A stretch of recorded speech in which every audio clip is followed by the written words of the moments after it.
So this is my workspace setup.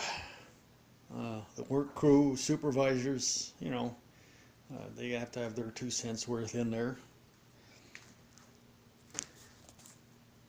As I said, this is my Ibanez. That's Buck. Move out of the way, Buck. Come on. Thank you. Push, push.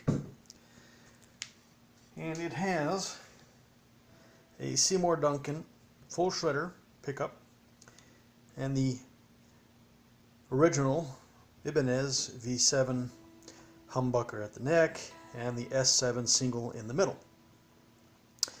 These two will be replaced with a Seymour Duncan full shred at the neck and a Seymour Duncan cool rails in the middle.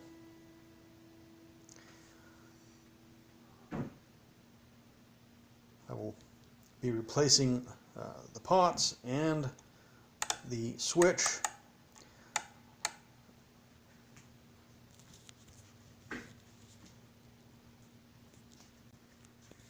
I'm going to start with, of course, removing the back cover.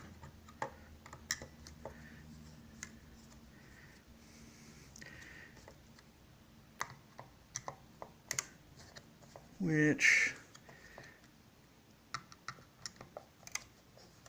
almost looks like it's a replacement cover, given the difference in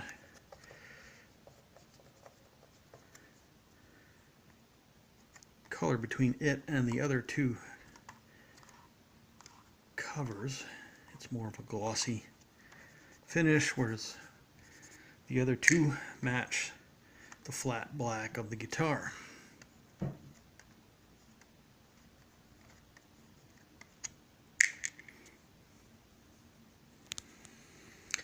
Anyways,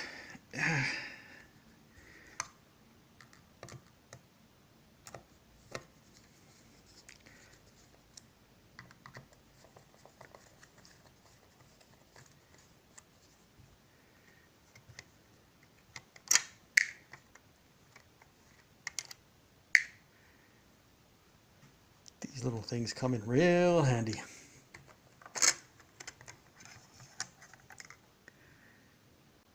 So all three covers off. There's the wiring harness and the plug, of course. Can't really tell from looking at it this way, but that harness is very poorly done, apparently, based on the schematic I posted of it.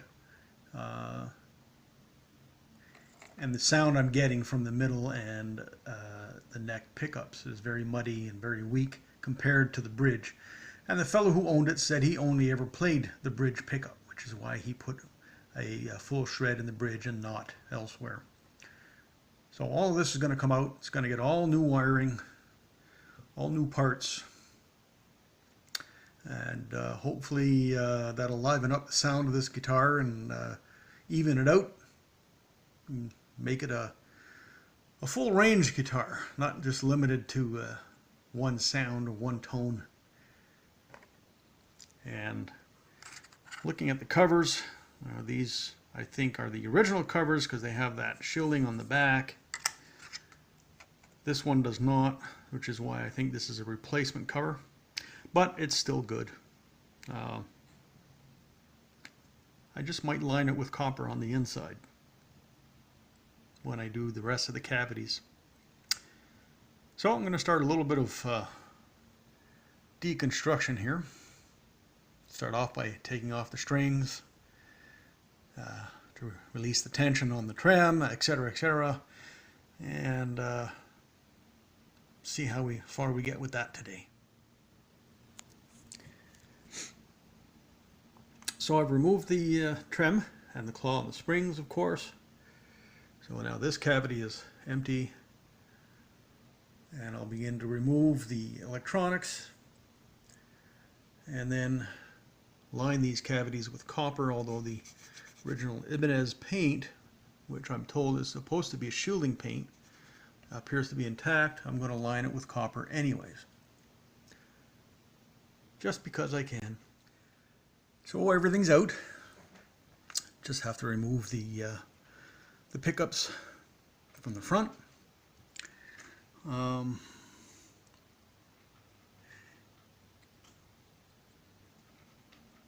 Had the original Ibanez 500 pots and a 5-way alpha switch. As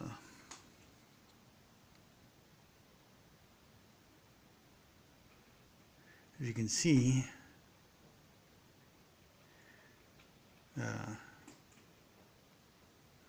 kind of a messy soldering job actually.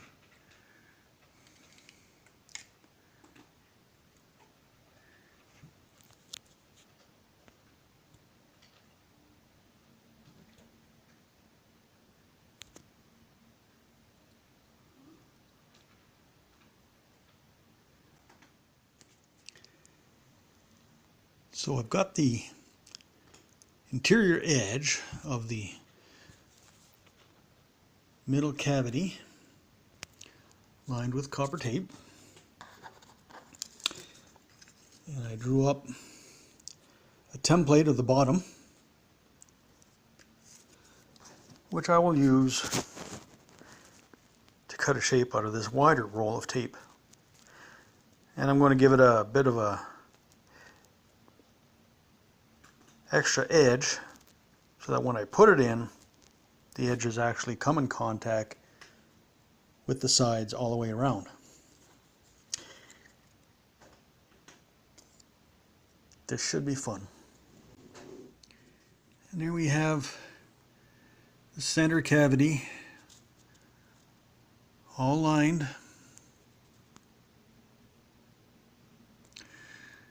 Of course, it took several pieces and a couple of small extra pieces to cover small patches that didn't get covered by the main piece, but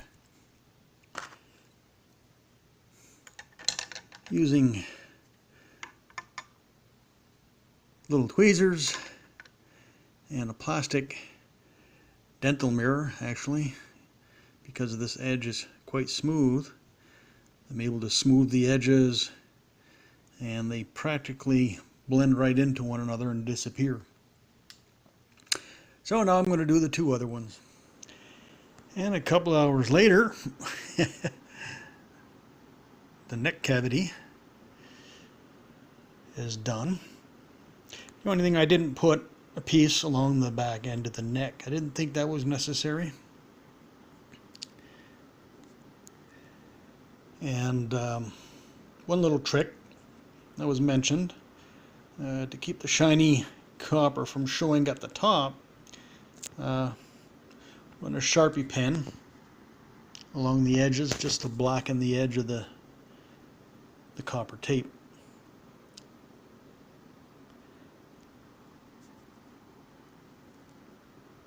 Now to do the other parts. And there you have it. All three cavities are done.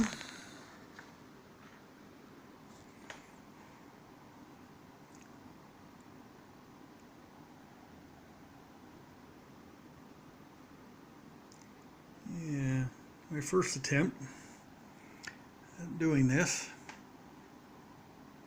turned out pretty decent.